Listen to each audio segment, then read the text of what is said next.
My name is Darlene Morris Fullerton, and I was grieved to learn that there was another church who was experiencing the same pains that my former church here in Chicago experienced after putting Lee C. Winfrey in the pastoral position.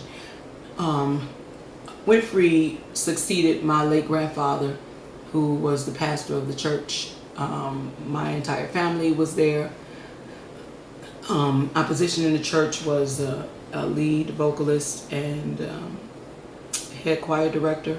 After Winfrey was appointed, he appointed me to the finance area, and to my naivety, I thought it was because I had 20 years of accounting experience and that's what I did for a living.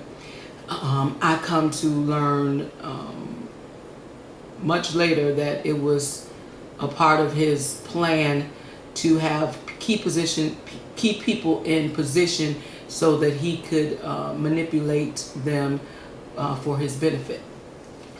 Unfortunately, that didn't work well with me, and as a result of that, probably close to his year anniversary, he and I had some knockdown dragouts that didn't bode well. The first one started in April 2nd when I had a disagreement with him about the way the pastor's aid committee was planning his first year anniversary. They budgeted an event that was well beyond what the board approved, and when I spoke up against it, that was the beginning of the end.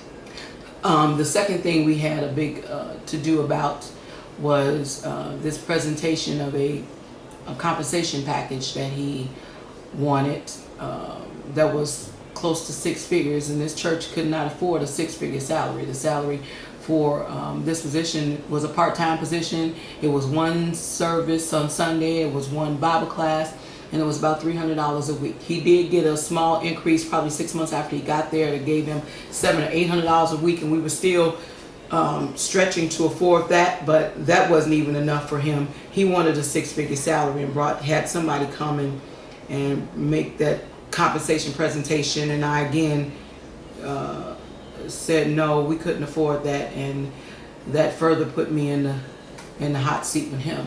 And then finally, you know, again, this is before his anniversary,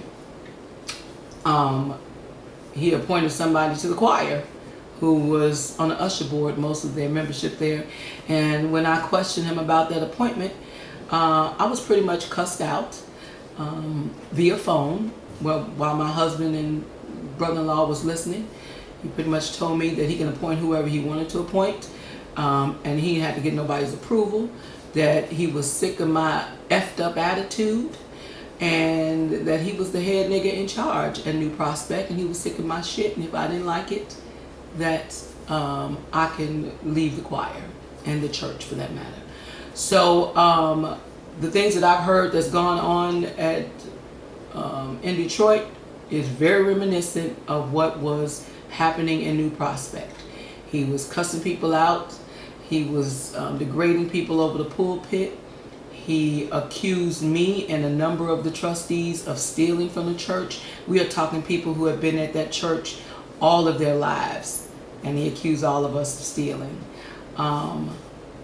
This man is very skilled at determining who is weak and who is strong. And those folk who are strong and speak against him, he started building a case against them, and eventually have them move out of the church or their positions, or they just leave like I did.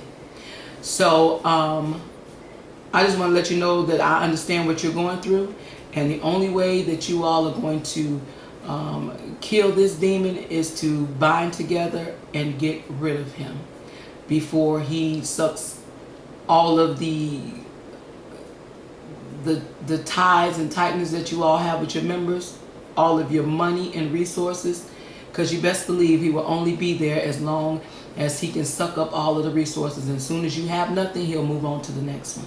So I'm praying with you all, and just want to let you know that was my experience.